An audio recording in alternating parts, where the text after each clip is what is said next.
परम दिव्य उपस्थिति का आह्वान करते हुए सर्वप्रथम मैं Shri Aurobindo Divine Life Trust की ओर से आज के कार्यक्रम के मुख्य अतिथि श्री अर्जुन राम जी मेघवाल, माननीय संस्कृति एवं संसदीय कार्य राज्य मंत्री, श्री गुरुचरण सिंह जी गिल, पूर्व अतिरिक्त महाधिवक्ता राजस्थान उच्च न्यायालय जयपुर, श्री राम कुमार जी वर्मा, पूर्व राज्यसभा सदस्य, श्री सूर्य प्रताप जी राजापत और मंचासीन श्री आमोद कुमार जी का अभिनंदन करते हुए तथा यहाँ पधारे सभी महानुभावों का हार्दिक अभिनंदन करता हूँ।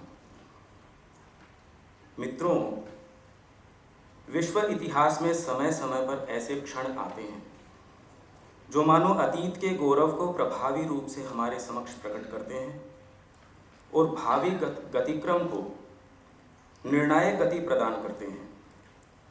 ऐसा ही एक सुअवसर इस वर्ष हम सबके समक्ष आ उपस्थित हुआ है, जहां एक ओर न केवल संपूर्ण भारत में अपितु संपूर्ण विश्व के कोने कोने में फैले इसके नागरिकों तथा इसके प्रति सद्भावना रखने वाले लोगों द्वारा भारत की स्वतंत्रता का अमृत महोत्सव बड़े ही उत्साह के साथ मनाया जा रहा है, वहीं श्री अरविंद के जन्म की 150वीं जयंती को भी विश्व भर में उनके प्रति गहरी श्रद्धा और भावना रखने वाले लोगों द्वारा, समूहों और संस्थाओं के द्वारा और माननीय प्रधानमंत्री श्री नरेंद्र मोदी की अध्यक्षता में यहाँ भारत सरकार के द्वारा अभूतपूर्व मनोयोग और जोश के साथ मनाया जा रहा है।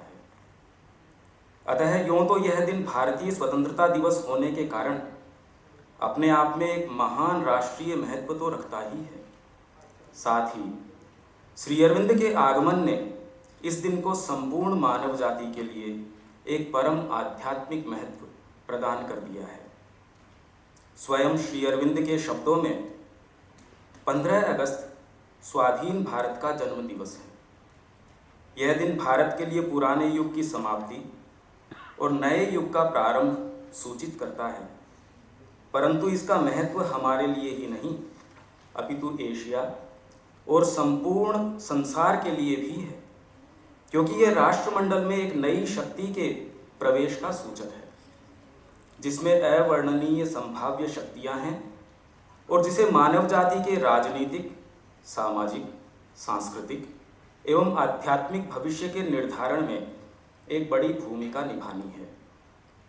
व्यक्तिगत रूप में मेरे लिए यह स्वभावतः ही प्रसन्नता की बात है कि इस दिन ने, जो केवल मेरे लिए ही महत्वपूर्ण था, ये श्री अरविंद के शब्द हैं, क्योंकि यह मेरा जन्मदिन है, जिसे जीवन संबंधी मेरी शिक्षा को मानने वाले लोग प्रतिवर्ष मनाते हैं, एक ऐसा विशाल अर्थ तथा महत्व प्राप्त कर लिया है।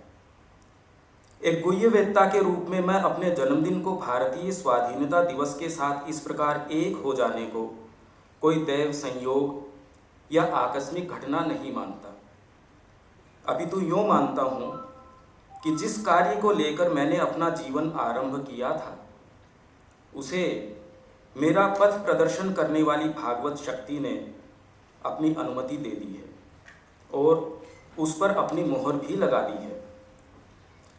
श्री अरविंद ने न केवल भारतीय स्वतंत्रता संग्राम में एक महत्वपूर्ण भूमिका निभाई, अपितु पार्थिव क्रम विकास में मानव से आगे अतिमानव का एक महान दर्शन प्रदान कर पृथ्वी पर दिव्य जीवन का उद्घोष करके संपूर्ण मानव जाति के समक्ष एक पूर्णतः नया आयाम खोल दिया है, जो हमें भविष्य के प्रति आशा प्रदान करता है। सामान्यतः ये प्रश्न किया जाता है कि श्री अरविंद की रेलेवेंस क्या, उन्होंने नई चीज़ क्या प्रदान की है। आध्यात्मिकता में जो पहले किया जाता रहा है, उसमें श्री अरविंद ने क्या नई चीज़ दी है। पहली बार श्री अरविंद ने ये कहा कि क्रम विकास के अंदर, जैसा कि हम देखते हैं, क्रम विकास पत्थर से पौधे में, पौधे से पशु में और पशु से मनुष्य में ऊपर उठता हुआ क्रम विकास है। ये तो हम सभी जानते हैं, पर इस क्रम विकास में आगे की सीढ़ी क्या? आज तक न तो ये प्रश्न पूछा गया और न इस विषय में किसी ने सोचा था। श्री अरविंद का ये कहना है कि मनुष्य के आगे अतिमानसिक सत्ता होगी, जो मनुष्य पशु की तुलना में जिस तरीके से एडवांस्ड है उससे कहीं अधिक रूप में, क्योंकि मनुष्य कोई अपने आप में पूर्ण सत्ता नहीं है। और प्रकृति, अगर हम ये माने कि प्रकृति एक क्रम विकास में गति में चल रही है, तो वो ऐसी एक अज्ञानपूर्ण, मृत्युशील ऐसी सत्ता के साथ कैसे प्रसन्न हो सकती है? तो इसलिए अपनी भौतिक प्रकृति में मनुष्य अभी तक लगभग पूर्ण रूप से एक पशु है। ये बात एकमात्र श्री अरविंद ने कही कि इस क्रम विकास में मनुष्य के आगे का पड़ाव क्या, ये दर्शन लेके सारा उनका प्रयास जो श्री अरविंद का रहा, श्री अरविंद पृथ्वी पर मनुष्यों को यही सत्य सिखाने के लिए आए थे। ये नवीन आयाम एकमात्र श्री अरविंद ने खोला है। उनका जितना भी साहित्य हम बात करें, वो इसी की चरितार्थता को, इसके सारे लॉजिस्टिक्स हमको समझाता है। उनका अगर बृहद साहित्य की हम बात करें तो अभी हाल में जो छपा कंप्लीट वर्क्स जो श्री अरविंदो के हैं वो 36 वॉल्यूम्स में हैं। करीब 18,000 पेजों का साहित्य अभी तुरंत में है जो उपलब्ध हो पाया है, जिसमें कुछ ऐसा साहित्य है जिस पे अभी भी काम चल रहा है, जो आने वाले समय में हो सकता है कि और भी इसके अंदर जुड़ता जाए। श्री अरविंद पृथ्वी पर मनुष्यों को यही सत्य सिखाने के लिए आए थे। उन्होंने हमें बताया कि मनुष्य एक मानसिक चेतना में निवास करने वाली केवल एक संक्रमणशील सत्ता है, मतलब ट्रांजिशनल बीइंग है। मनुष्य से पहले पशु और मनुष्य के बाद की एक अवस्था कौन सी आएगी, ये हमारे लिए कल्पना करना ऐसे हास्यास्पद भी लगता है और असंभव भी लगता है।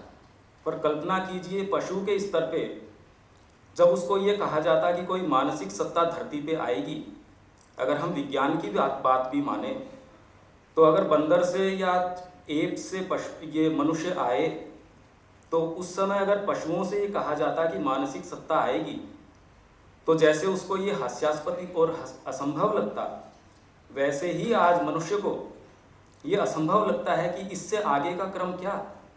हम तो अपने आप में अंतिम सीढ़ी हैं, पर इसमें मनुष्य भूल में है। इस सारे का क्रम और अपने जीवन काल में श्री अरविंद ने इसी को पौंडीचेरी आश्रम में अपनी पूरी साधना को इसी पे स्थापित किया। उन्होंने कहा कि इसी दर्शन को देने के लिए मुझे भेजा गया है। जेल के अंदर श्री कृष्ण ने उनसे यही कहा था कि आपका ये काम है, ये संदेश है, आप इसी को जाके कीजिए। क्योंकि जैसा श्री अरविंद कह रहे हैं कि 15 अगस्त स्वाधीनता का दिवस और मेरा जन्मदिन होना कोई दैव संयोग नहीं है, कोई आकस्मिक घटना नहीं है। ये जो भी लोग इससे परिचित हैं वो जानते हैं कि उनका कितना घनिष्ठ संपर्क रहा श्री कृष्ण से, पर वो एक पूरा एक विषयांतर हो जाएगा। किंतु वह एक नई चेतना, सत्य चेतना प्राप्त करने की संभावना से युक्त है और एक पूर्ण रूप से सामंजस्यपूर्ण, शिव तथा सुंदर, सुखी तथा पूर्णतः सचेतन जीवन जीने में समर्थ है।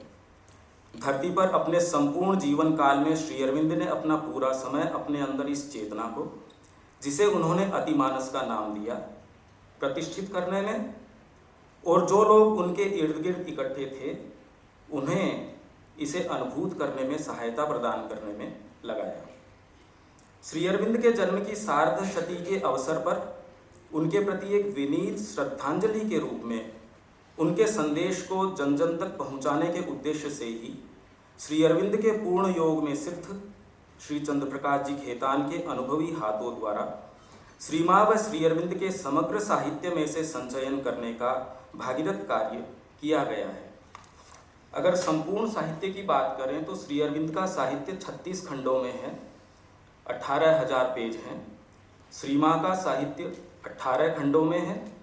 इस सारे का संकलन करना और उसका वर्गीकरण करना उसे शीर्षक प्रदान करना, क्योंकि जिन भी लोगों ने श्री अरविंद का साहित्य पढ़ा होगा या देखा होगा वो ये जानते हैं कि वो एक ऐसा अथाह समुद्र है जिसमें आपको ये भी पता नहीं रहता। आप कोई भी एक पुस्तक उठाइए, जैसे सबसे ज़्यादा उनकी चर्चित लाइफ डिवाइन, एक फिलोसॉफिकल जो उसमें पूरा व्यू दिया गया है, आप उसको उठाते हैं, ये ही नहीं पता चलता आप हैं कहाँ, नेविगेशन ही पता नहीं चलता।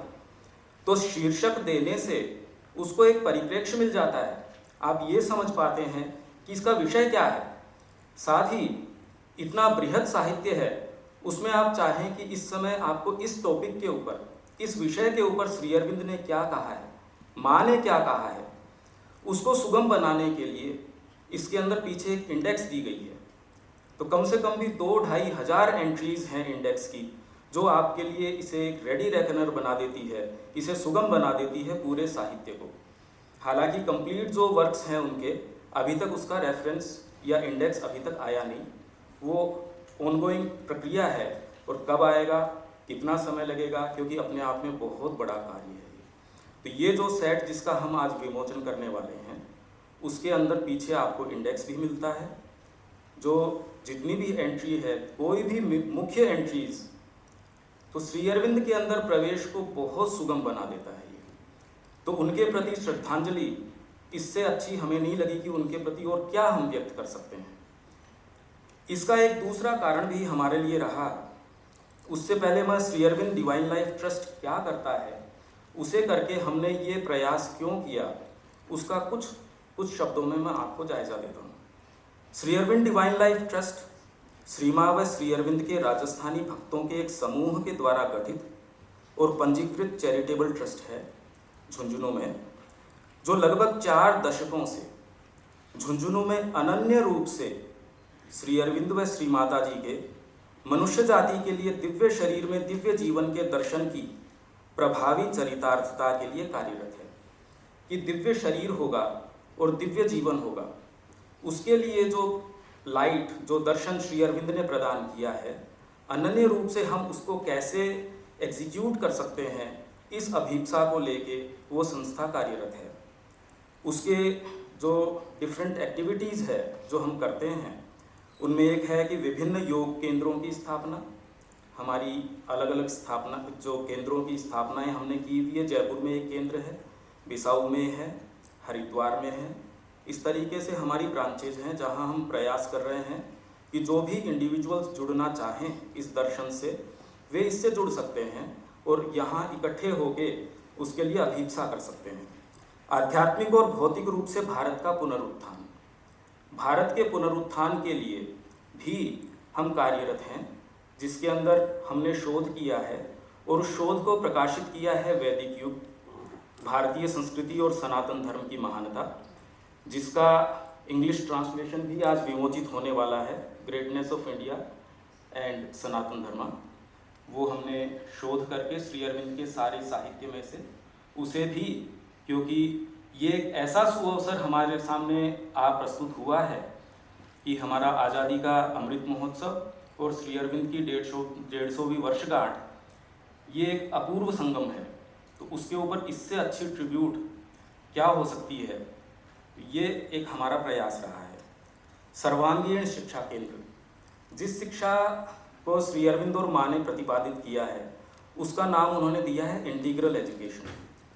अभी हम जिस एजुकेशन की बात करते हैं वो कितनी अपूर्ण है, इसका तो इसी से पता चलता है कि सारे विश्व में इसके ऊपर बहुत शोध चल रही है कि शिक्षा में क्या किया जाना चाहिए।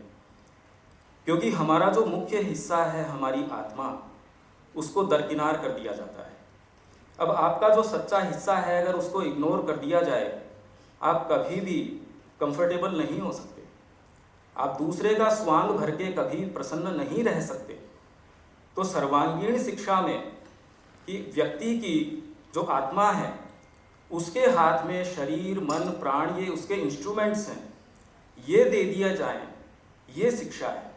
तो इसको कैसे किया जाए, इसका प्रारूप झुंझुनू के अंदर एक किया जा रहा है। सर्वांगीण चिकित्सा व अनुसंधान, ये हम प्रयास कर रहे हैं, जिसमें हीलिंग है। हमारे पास अलग अलग चीज़ें हैं, जैसे आयुर्वेद है, फिर होम्योपैथी है, सब होलिस्टिक तरीके से हम प्रयास कर रहे हैं, जिसके अंदर बाहर के मरीज वगैरह हैं तो 1000 से ऊपर मरीज, और ये हम एक सप्ताह के देखते हैं। पुस्तक प्रकाशन के अंदर रिसर्च करके अभी करीब 45 से ऊपर हमारे टाइटल्स हैं, जिसमें ये अभी नए हमारे जुड़ने वाले हैं जो आज विमोचित हम कर रहे हैं। जैविक खेती, क्योंकि वहाँ एक पूरी इकाई है, उसके लिए हमें आवश्यकता है कि हम एक पूरे इकाई के रूप में काम करें। ये एक छोटा परिचय है। अच्छा, ये सारा जो प्रयास हमारा वेंचर रहा इन पुस्तकों का, इसके विषय में श्री माँ ने श्री अरविंद की जन्म शताब्दी जब आ रही थी, ये तो हम 150वीं वर्षगांठ पे खड़े हैं, 70 के अंदर माँ से पूछा गया कि श्री अरविंद, माता जी जिनकी तस्वीर यहाँ लग रही है, उनसे पूछा गया कि हम सबसे अच्छी तरीके से श्री अरविंद की शताब्दी कैसे मना सकते हैं।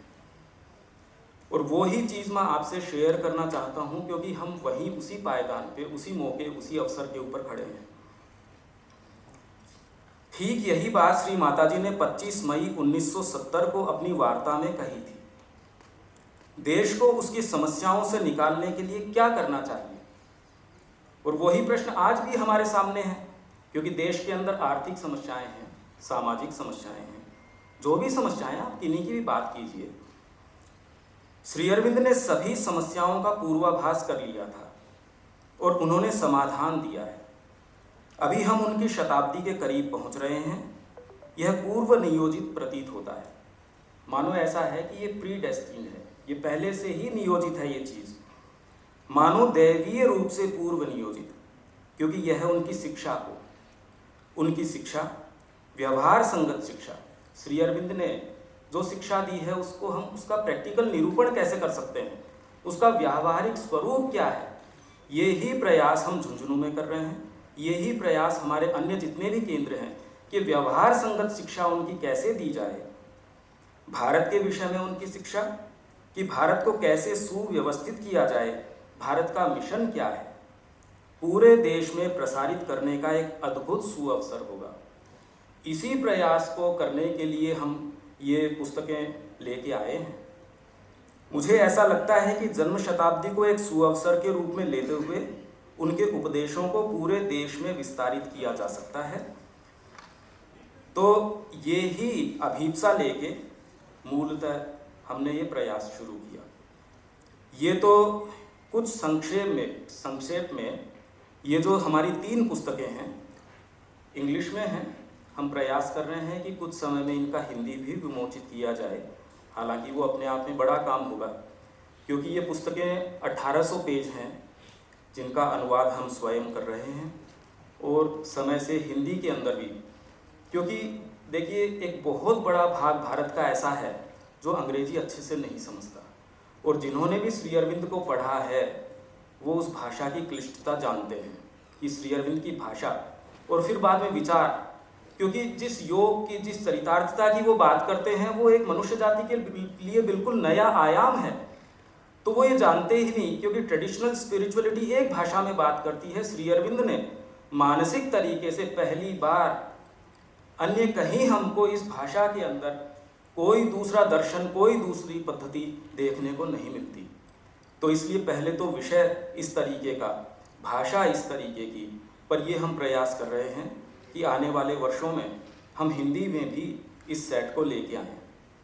इसके बाद जो चौथी पुस्तक आज विमोचन के लिए हमने रखी है, अंग्रेजी में है, हिंदी में भारतीय संस्कृति और सनातन धर्म की महानता, the greatness of Indian culture and Sanatan धर्म।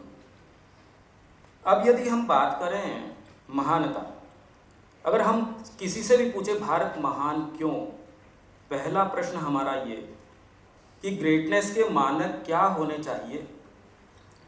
श्री अरविंद ने हमें ये मानक प्रदान किए हैं कि वास्तव में किसी भी संस्कृति, खाली भारतीय संस्कृति नहीं, विश्व की किसी भी संस्कृति की अगर हम बात करें तो उसके मानक क्या होने चाहिए, और फिर उन मानकों के ऊपर उन संस्कृतियों को जब हम कसौटी पे उतारते हैं तो वो किस स्तर तक वो ग्रेट हैं या नहीं है।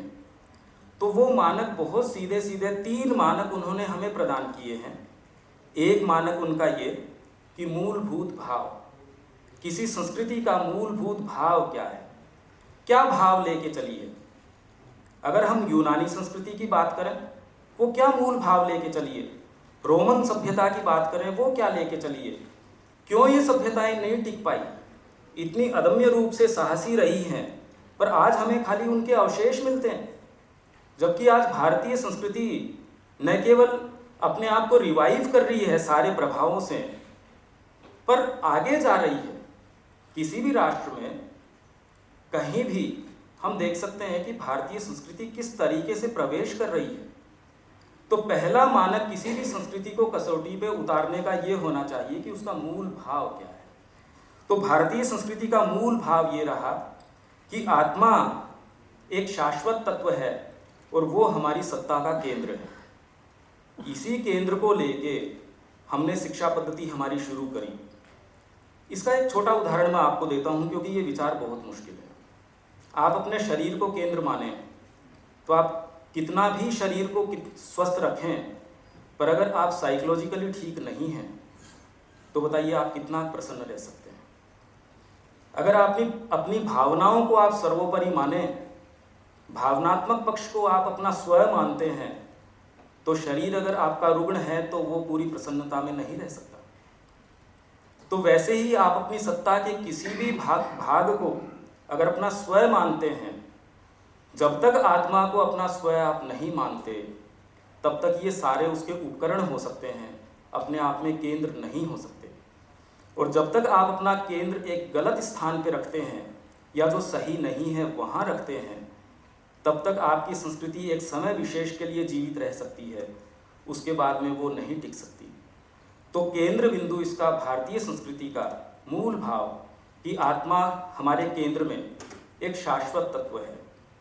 और क्यों हम उसके पास जा सकते हैं, क्योंकि हमारा अपना केंद्र बिंदु है।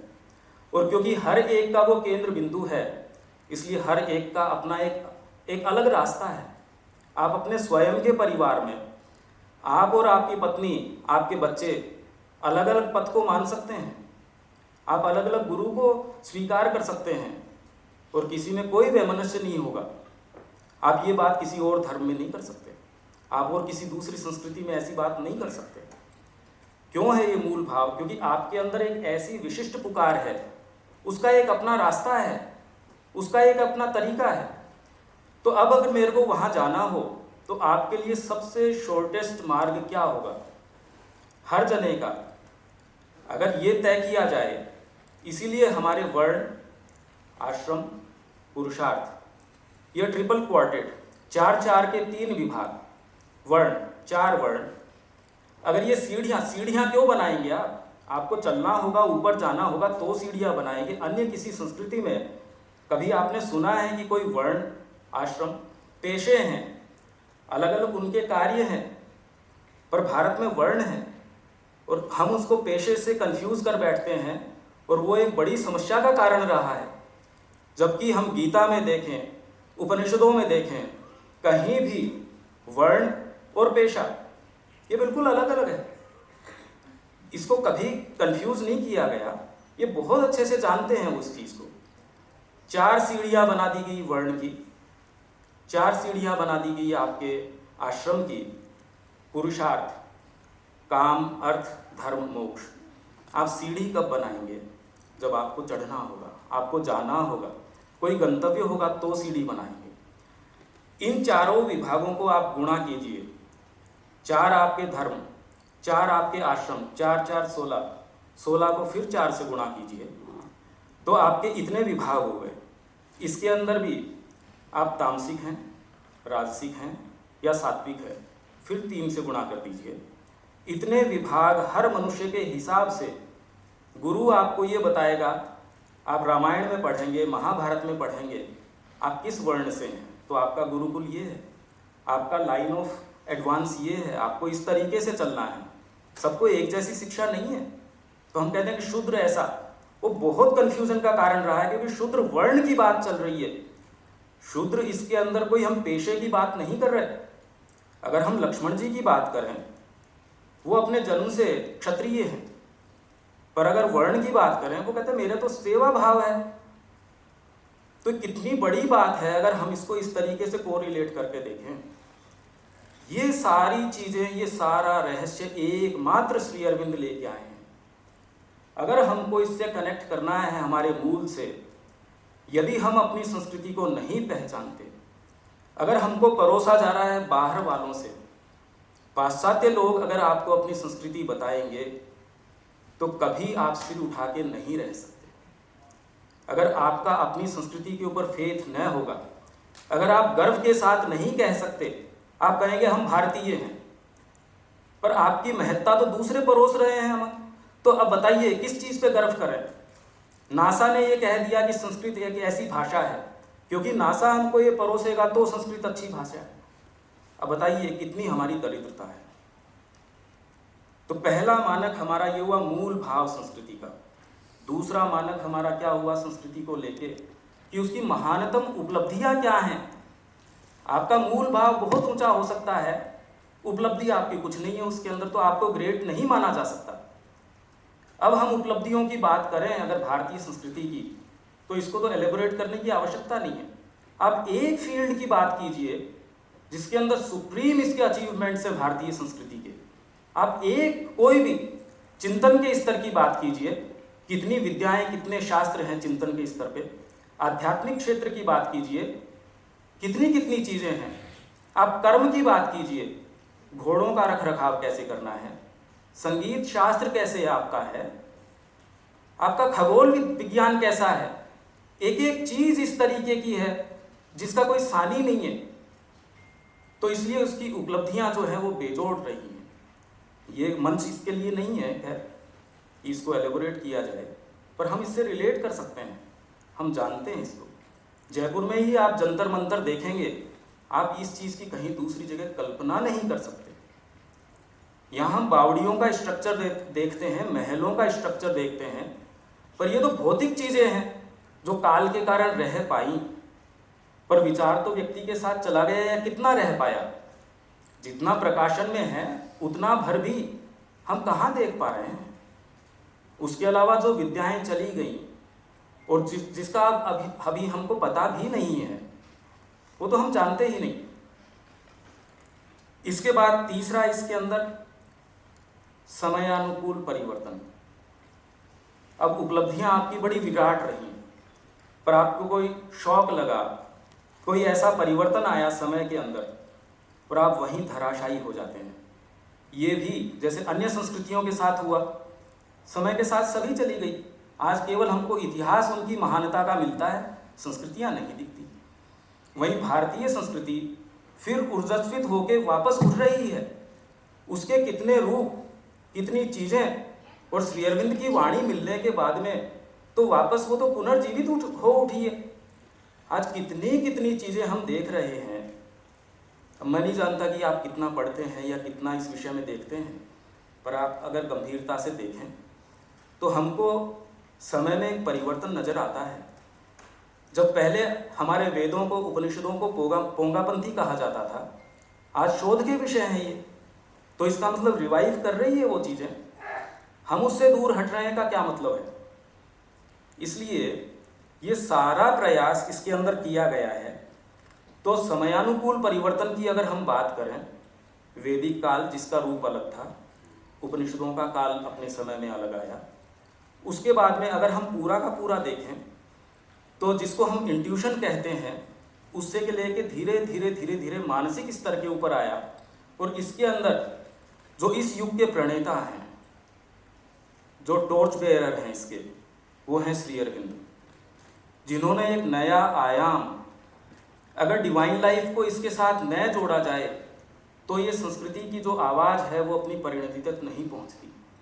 श्री अरविंद का जो दर्शन है वो इस सारे को एक लॉजिकल एंड तक पहुंचाता है। देखिए ये सारी चीज़ें ऐसी हैं जो एक्चुअल में बड़ी मुश्किल है एक नए व्यक्ति के लिए समझना, पर संक्षेप में मैं इतना ही कह सकता हूँ। इसके साथ ही हम इच्छा करते हैं कि श्री अरविंद व श्री माता जी की वाणी की यह अमृतमयी वर्षा इन पुस्तकों के रूप में राष्ट्रीय जनमानस की चेतना में नवजीवन का संचार करेगी। इस धरा पर श्री अरविंद व श्री माता जी के कार्य को समर्पित ये पुस्तकें ऐसे प्रकाश पुंज की तरह होंगी जिसके आलोक में बहुत से आत्मभाव से भावित लोग अपने हृदय, मन और बुद्धि से संयुक्त कर भारत के पुनरुत्थान और संसार में उसकी महती भूमिका के लिए कार्य करने हेतु कृत संकल्प होंगे। तो आइए हम सब मिलके भारत की महानता के लिए कार्य करें, उसके लिए अभिप्सा करें। जय श्री माँ, वंदे मातरम। धन्यवाद पंकज पकड़िया जी। विषय प्रबंधक के रूप में आपने जो भी पुस्तकों संबंधी जानकारी और अपने सुंदर विचार हमारे समक्ष प्रस्तुत के लिए, उसके लिए आपका बहुत बहुत धन्यवाद। अब मैं आदर और सम्मान के साथ आमंत्रित करना चाहूँगी आदरणीय श्री राम कुमार जी, राज्यसभा मेंबर, कि वो भी इस पावन अवसर पर अपने उद्बोधन से हमें आशीर्वाद प्रदान करें। और आपकी कलकल ध्वनि के साथ एक बार फिर से स्वागत।